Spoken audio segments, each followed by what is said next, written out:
Hello. Dr. Padu Prakash Reddy Garu was supposed to be part of this session, and he has some formal interview which is going on. And if it works out, I wish, and let's all of us wish that he cracks that and he will become the director of National Institute of Nutrition. And that's the only reason. And Sir has worked with me extensively in Poshan Abhiyan. That's one of the government initiative wherein we work. Yeah.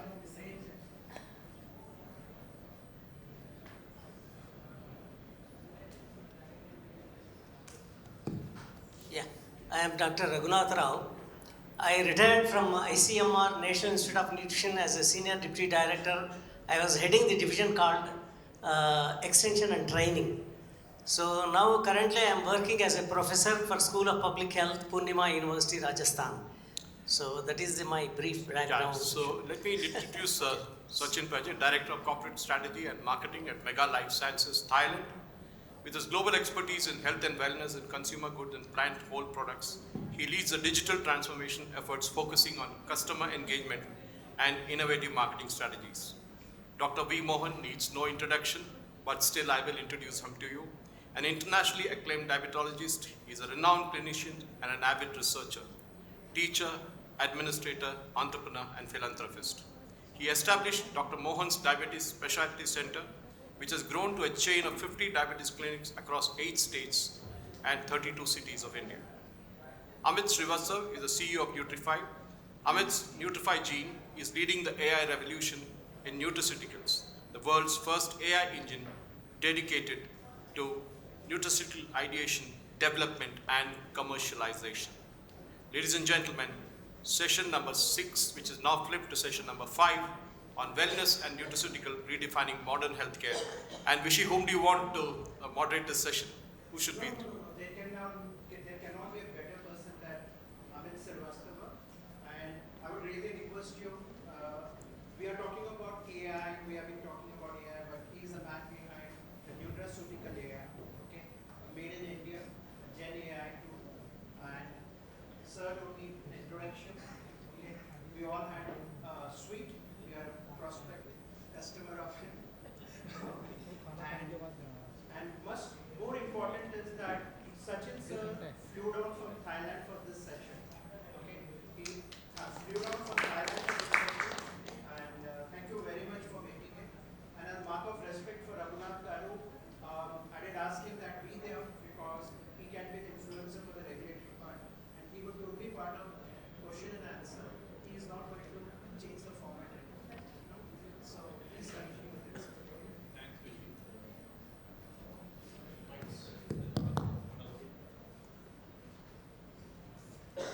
Hello. Yeah, this works. Okay, good afternoon, and this is going to be a nutrition delta after yet another nutrition your lunchtime, but could be potentially an interesting conversation because it's very rare to get an opportunity where you've got a founder leadership from industry, founder leadership from medical fraternity who's become an icon in India and internationally, and there's a lot of noise around supplements, nutraceuticals, clinical nutrition. So we're going to take a quick dive into what is this happening, how it is integrated into our Indian economy, what are the disconnects and how India could be the global leader in nutraceuticals. I know India had a moment of wow when the pharmaceutical revolution happened, and trust me, India is already harboring nutraceutical revolution worldwide. So we'll get into it. So let's start with a context setting. Our Prime Minister, Honorable Prime Minister, stated that by 2047, India is going to be $30 trillion economy. Now, where's this money going to come from? It's going to come from various industries which will be contributing towards 30 trillion. So you would see a lot of investment, PLI schemes coming in for electronics sector, the healthcare, pharmaceutical sectors, because now There's a push to bring API into India, not China. So in that, let's have a quick look at wellness. Now, wellness as such is contributing by way of, so it's annually growing at 8% per annum. But now let's pierce into the wheel of wellness and look into the dynamo of wellness, which is actually driving the growth. And interestingly, it is nutraceuticals. So just to give you some numbers, the government of India, the principal scientific advisor to government of India has set up nutraceutical task force and has set a vision for $100 billion nutraceutical India by 2047. And hence, there are a lot of policies that are being shaped. There's a lot of dispute you would have seen in the media between FSSAI and CDSCO, the industry turmoil. There's lots happening, but then how it is impacting the industry, something interesting. So let me share, just 5 years back, India was just a $2 billion industry. In 5 years, as per Invest India, it is 18 billion, and it is on the track to be 100 billion, because as per even McKinsey report, India is supposed to be about 68 billion by 2035, which is not too far away. So with this kind of tremendous growth happening, India is actually mimicking what happened in 2000s in United States. United States, which is the largest nutraceutical market, it's 260 billion. It was 15 billion industry way back in 2000s in America, and India and America was going through the gold rush of nutraceutical, and it's a big number now. So it went through a lot of evolution, and India is standing exactly at the similar situation at 18 billion today. A lot of stuff happening, regulated, unregulated, good, not so good. When I say not so good, it reminds me of analogy. You know, if you get those Lego building blocks and give it to 10 children, each child in separate room, and ask them to create whatever they want. So you will find someone builds a car, someone builds a house, someone builds a machine gun. Taking that analogy to the world of nutraceuticals, so-called we adults have not changed. Nutraceuticals is not fun food. Healthcare and wellness has always been an expertise domain. Even our food was always regulated by Ayurveda. It's okay nowadays, it's Sugi which controls us, but if you go by the rule book of Ayurveda, it tells you what to eat and what not to eat and what time to eat, because somewhere someone did the science work. Today in this modern world, there are healthcare professionals, we have leaders, medical professionals I see here next to me, we have dietitians. Yet, what has happened is, see, there's nothing much we humans can do in medical, because entire thing is controlled by medical fraternity, so we do what is told to us. But when you give health to consumers, it is the same scenario like Lego blocks. So all of a sudden you have claims popping up, consume this product and you will be 10 years younger, you will lose weight overnight, you will do whatever you want on planet Earth. So right from even in United States, forget India.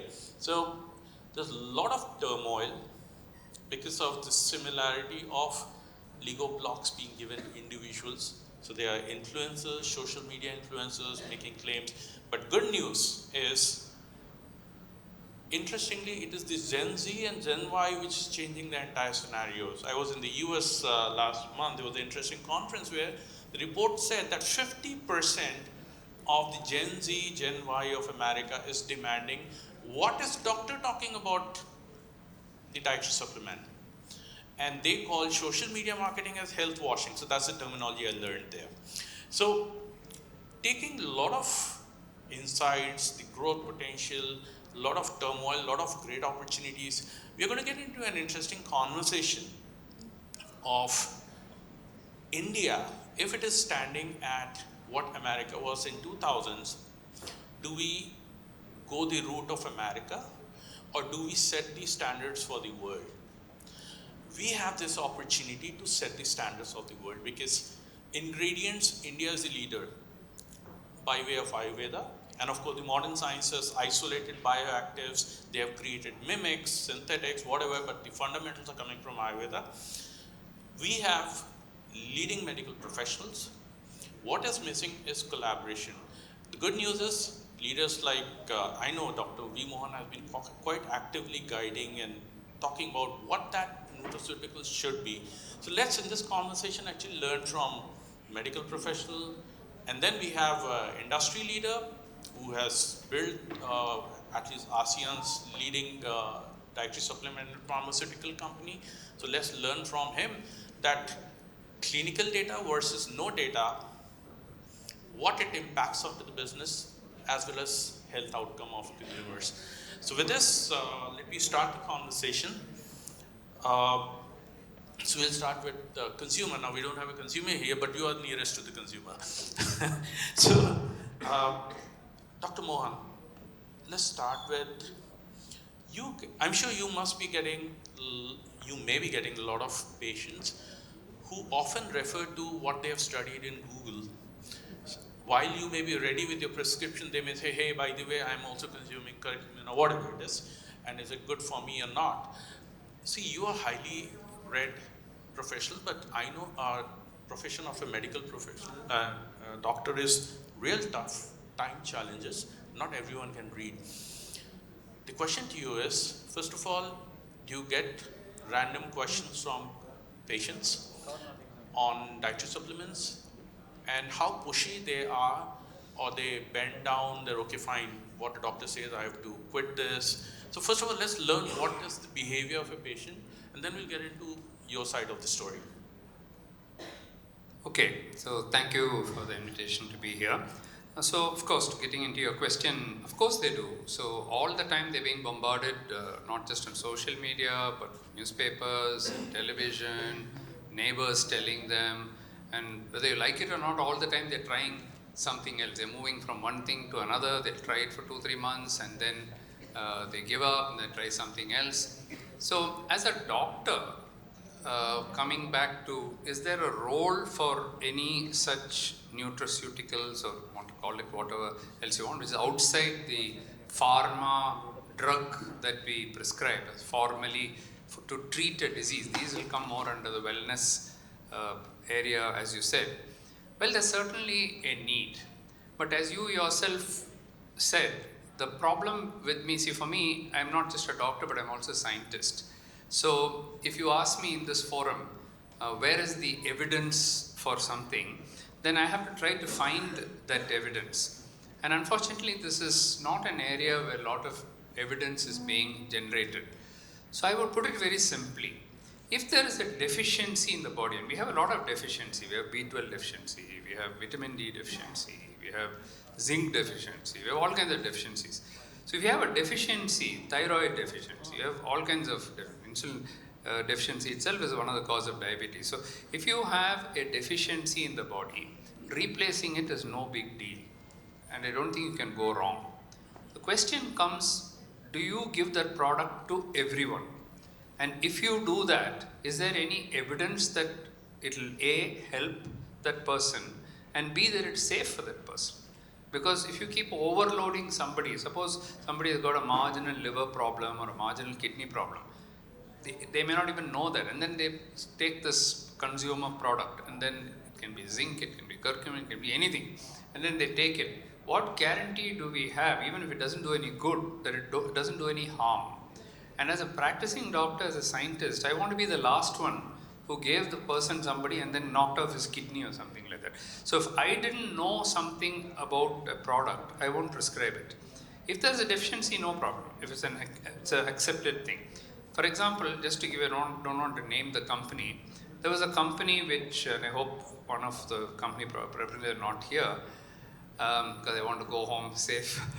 But they put out this ad in the paper saying that 80% of Indians have multivitamin deficiency. Okay? There is no such thing called multivitamin deficiency. You can have vitamin D deficiency, you can have B12 deficiency, you can have vitamin C deficiency, you can have something.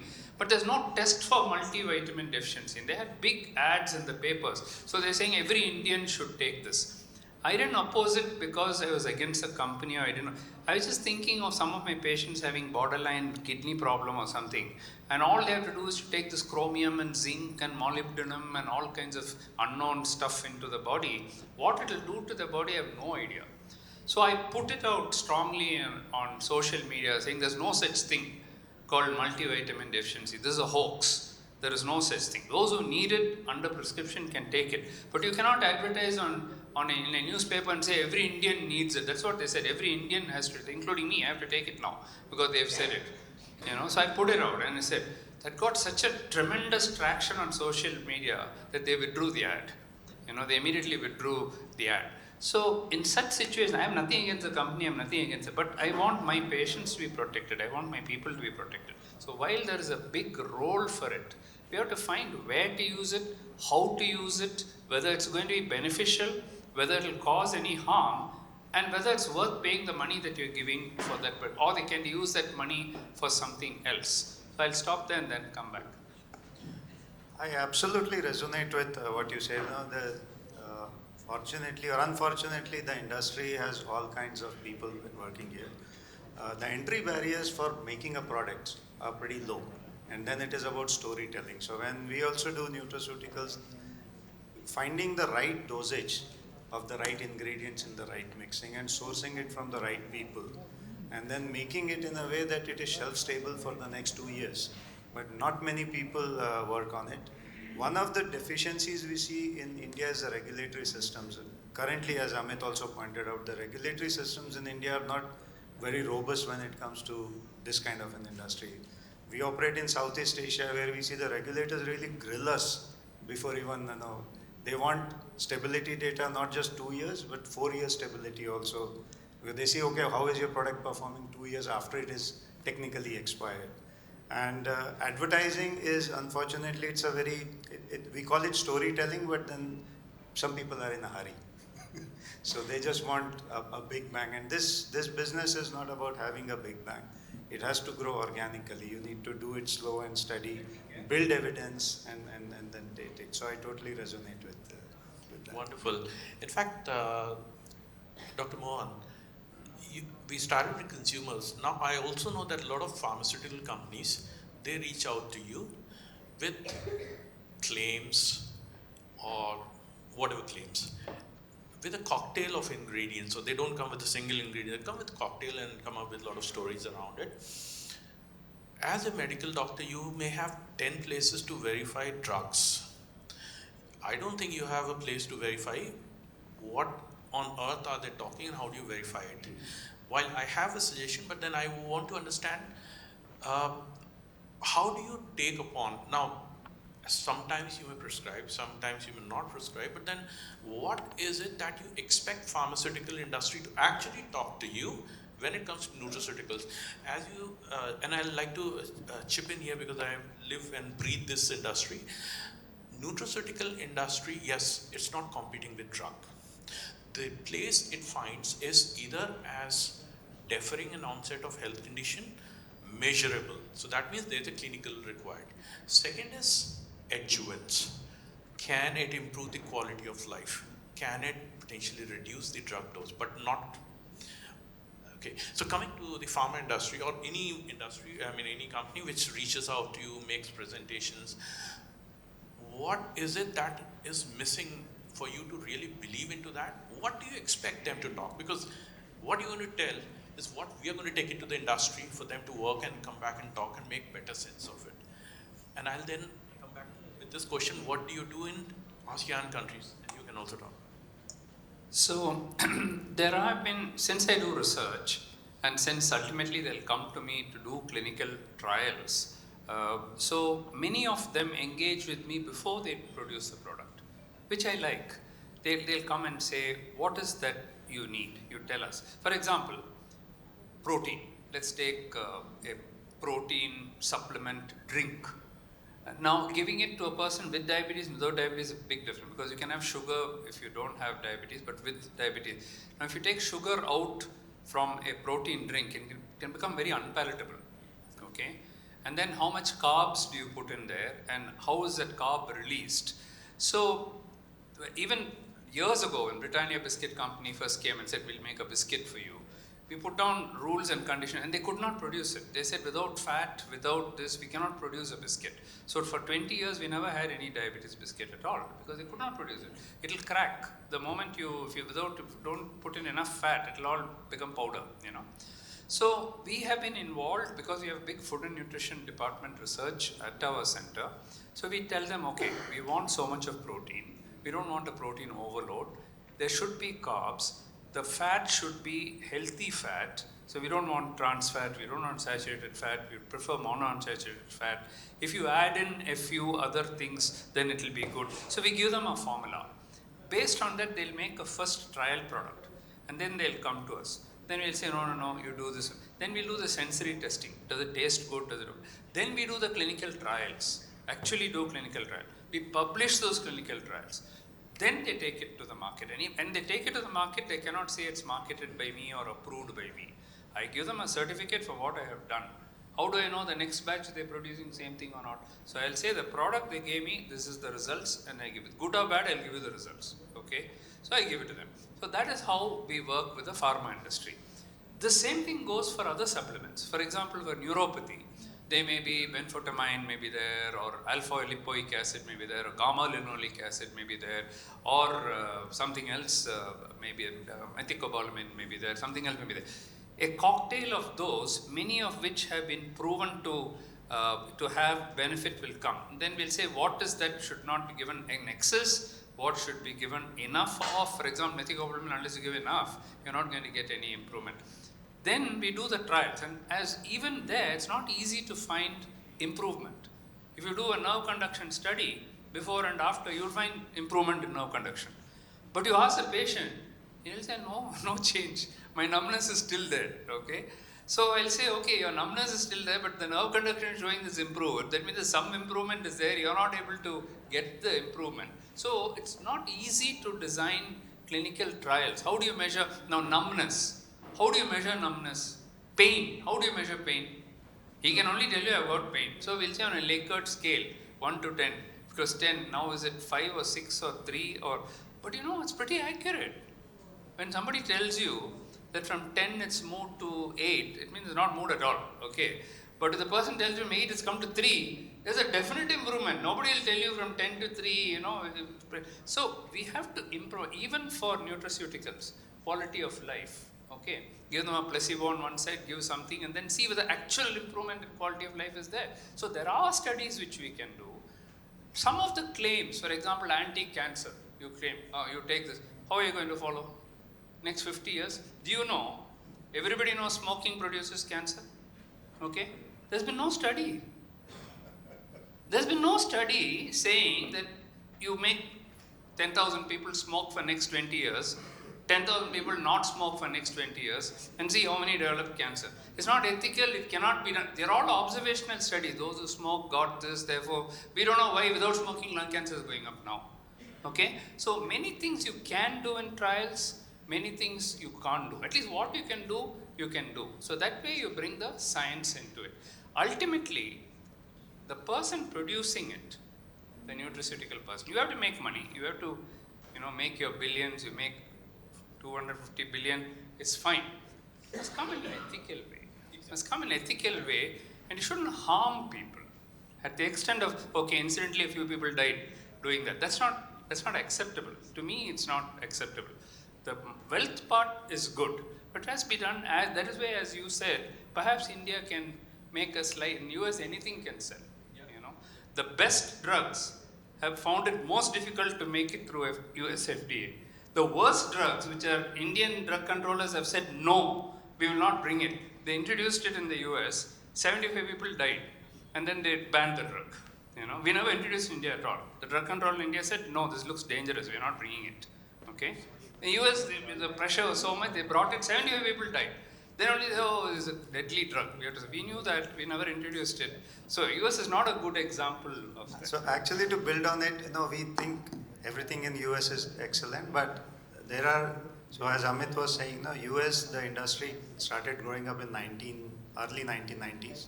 There was an act called Dietary Health Supplement Act, which basically opened up a Pandora's box. I mean, you can practically make anything, as long as nobody dies, it's okay. So that is where the industry, and also there's a context, because in India we have very good access to doctors. I'm sick, I can go to my GP next. I don't have to wait. Try doing that in US. Either it will in UK, 1 year waiting period. Only you can have access to an emergency room.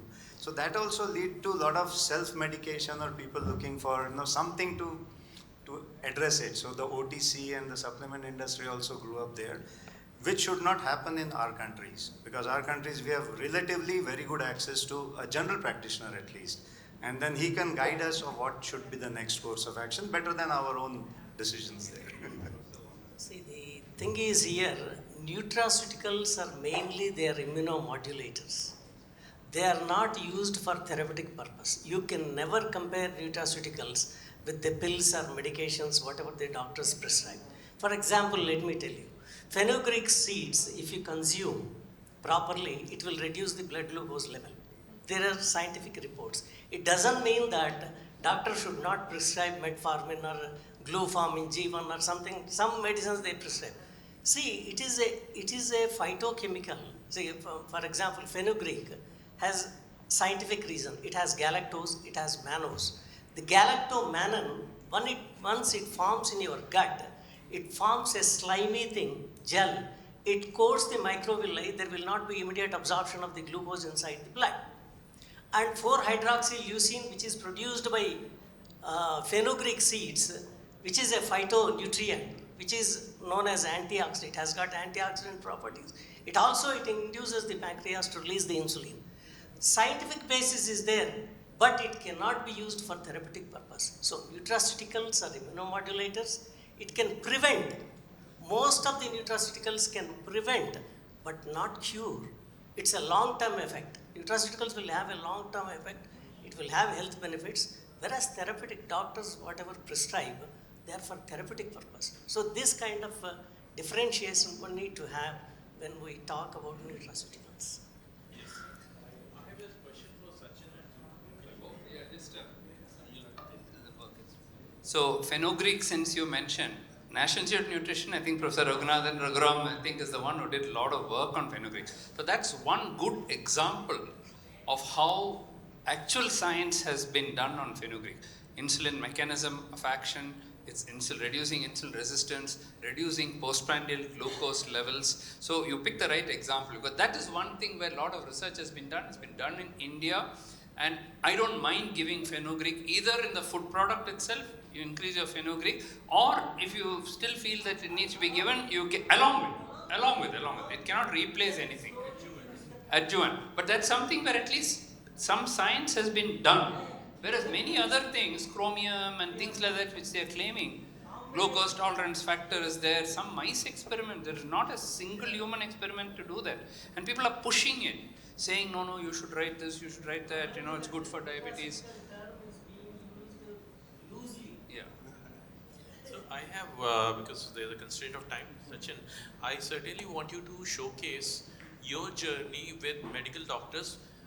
What brands succeeded because of the clinical study data you generated versus those companies, if not you, those companies who didn't do clinical study? What is the delta that was created in the countries you operate? So typically in this industry, there are two kinds of players. One who are not in a hurry, the others who are in a hurry. So the ones who are in a hurry, they just go like this, and then they just come like this. Players like us, we are more like an aeroplane, so we take our time on a runway, we slowly rise up, but we try to stay there. So for us, a product success is defined in 5 years time window. Wow. After launch and 2 years before launch. So 2 years before launch, we do a lot of work, our own teams of pharmacists, nutritionists, doctors, validations with the clinicians like Dr. Mohan said. So we will do a lot of work with all the countries to understand what should be the right dose, ingredients, is there enough clinical evidence that this supports. And then for the first 2-3 years, we actually launch our products only through doctors till they get confidence. And it also helps in storytelling because now ultimately, look, at the end of the day, we are into business, so we need to make money. The question is how fast you want to make money and how sustainable it is. So if you launch your product through doctors, the doctors have a close tab on their patients, so you know the product works. You yourself are confident when you have to tell a story. And for 2-3 years when it is done, that is the time then we take it on a larger scale because we have now history. For us, it is not about data and going and proving to the regulators. No, we should be able to give the product to our own father, and so this is the compass which we use. So if you look at it 3 to 5 year horizon, I think that's the way one should look at it. Fast movers, there are everywhere across. They come, they go, they use influencers, they do everything big, like you were saying, 80%. How do you know that? So, as a conclusion, one important thing, particularly for India, and we will want this conversation to keep going with you as well as you, is unlike other countries, India has one edge which has already started building up. Pharmaceutical industry in India has started investing quite extensively in nutraceuticals. They started through OTC, but now you would have seen the joint venture with Nestle Health Science. Next year there is a very large pharma company entering into nutraceuticals in India. I cannot announce here, but point is, the question is same, evidence. They have the urgency of speed, but unlike social media marketing, they cannot do it because they are hardwired, coded that they have to do study and then go into the market. The good news is, at least the top 10 companies that come into your mind, MNC and Indian, I'm not promoting myself, but they're using our artificial intelligence platform in actually doing the nutraceutical. When you're putting 3 ingredients together, how are they going to behave? What is the dynamics in the biochemistry? And actually have a heads up. If you're not even doing clinical study, there's a rule book of biochemistry. Follow that, at least you will have a forecasting. Tomorrow if I go to a doctor saying, boss, this is good for eyes because 10 patients, versus at least I'm proving it empirically, if not clinically. I mean, there has to be some logic for even a doctor to believe into the story. Rule book of biochemistry is well established. Problem is too big, AI. Okay, so there's a lot of activity happening and you'll get to see a lot of clinical trials that are being rolled out. In fact, happy to share, why I'm sharing this is from Hyderabad. We have raised venture fund, not for our company. We have created another company where we are rolling out 100 clinical studies. And this will be the world's largest single 100 clinical study by private body. I don't have that kind of money, so we have raised venture fund from venture capitalist in. By this, not only we will establish that the AI that is generating the product and forecasting is actually also proving the point by doing clinical studies. And this will also set benchmark for other industries across the world and doctors coming together and pushing the matter that it has to be vetted by some healthcare professional. It cannot be random social media guy attesting a scientific product. Right? So with this, to conclude, one thing is very evident. Ask if anybody wants any questions. Any questions? Yeah.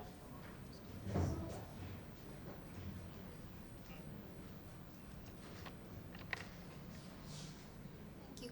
So, as a user of some nutraceutical product, as a user, I'm talking from the perspective of as a user, if I'm using any nutraceutical product, it's open to anybody can answer this. How I can believe that this product I can use if I get a go ahead from a doctor that okay, you take protein. Now how do I decide, because there are so many companies up in the market I am not able to trust, and I am dependent on food which is also compromised nowadays. Even if I say that if I need to take protein and so I can rely on egg, no, I'm not able to rely on egg because I'm getting hormones there. So how do I get that trust? Which company or what are the things I should look for as a user? Okay, this company I can go for. Can I take that? Sure. So I'm coming from the industry, but I'm telling you that the first and foremost thing you need to do is educate yourself.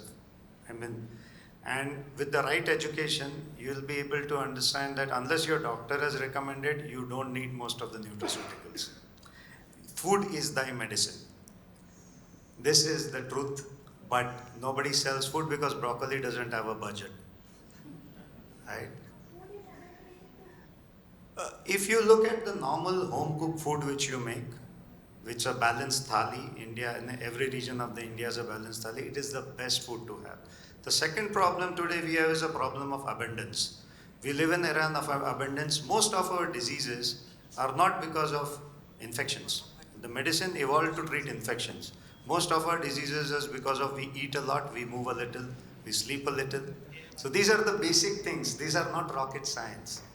But instead, you still need a protein supplement. If your doctor has recommended it, he would recommend a brand. He would have done his research. My suggestion to you, eat a lot of dal. That's good enough. That's good enough. You don't need proteins. Ask doctors here how many protein deficient cases they have seen, unless there was not enough food on the plate. So that's my take. ICMR never recommends protein supplements.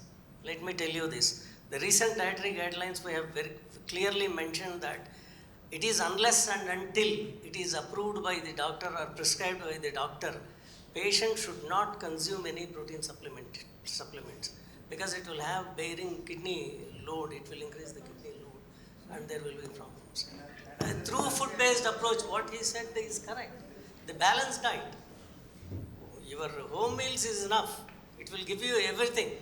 You get nutraceuticals, you get protein, carbohydrate, whatever, fat, everything you will get.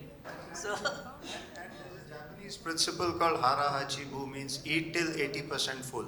Ayurveda also says that ek roti ki jagah rakho. I mean, these are very simple principles, at least in the audience here, which have access to information, knowledge. I think these are very simple things to do. Lastly, sir, for conclusion, since a lot of queries came, and as doctors do not have venue to verify,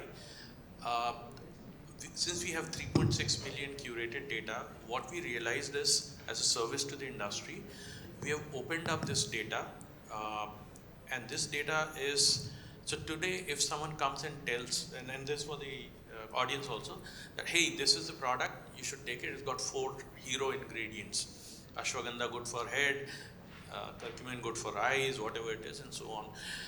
At least now you can go to, and it's free, we made it free. You can download Nutrify Today app and type in what is there on the label claim. It will give you the entire dynamics.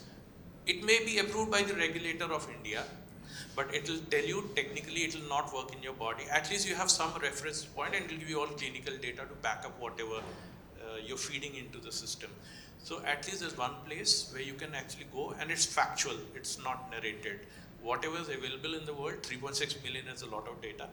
It will tell you at least right or wrong. Even for doctors, they can now verify whatever pharma company is telling, is it right or wrong? It will tell you by biochemistry logic. That's it for now because I'm getting too many signals to shut up. it's very clear that you should take the advice of the medical doctor. Don't have your own treatment, don't decide on your own. Whether you are taking supplementation or whatever it is, consult a doctor, qualified doctor, he will suggest you. Because they know, they see umpteen number of patients day in, day out. It is they who can decide your health, it is they who can advise you what kind of food, what kind of these things. You need to take supplements, you need to take. So you have to bank upon medical doctors only. That you have to have in your mind. You cannot have your own treatment. Protein supplementation लेंगे, नहीं तो glucose बढ़ गया है, glucosamine लेंगे, अपने आप somebody says, oh, take glucosamine. What is there? I go to the across the counter. When diabetic specialist is sitting here, how can you take a decision taking the medication on your own? You have to consult a doctor. Even for supplementation also, consult a doctor. Okay. So, sir was so beautiful enough to end the session. He says that please consult your medical doctor or medical practitioner before you take any socially promoted nutraceutical. And I'm really forced to send here to, we're running short of time and there are other folks who have to catch out the flight. So, sir, all 4 of you would be requested to head for the boardroom session. And, okay, ma'am, you're there. And over to you, So Suresh, that sir. we have the memento presentation. And I would request Dr. Srinivas, please come on stage. Usually post-lunch sessions are the most dreaded by any speakers because you know what happens post-lunch. So, but I think the audience was kept awake, good part of it. Dr. Srinivas, please come on stage.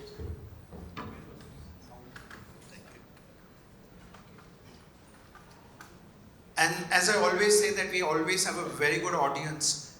Dr. Neeraj, okay, a multimedia specialist, a medical animator, lot of things. Doctor, please join. Okay.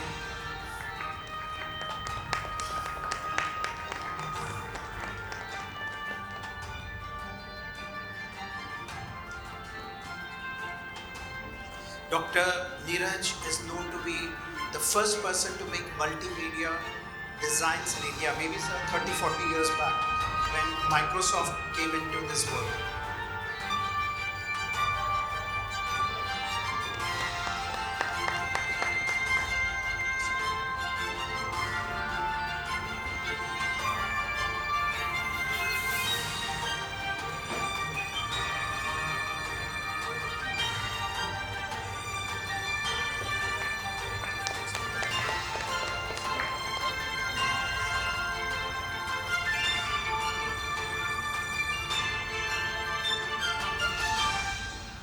Ladies and gentlemen, we had flipped an earlier session, so we will go back to that. And sorry for the panelist of that session.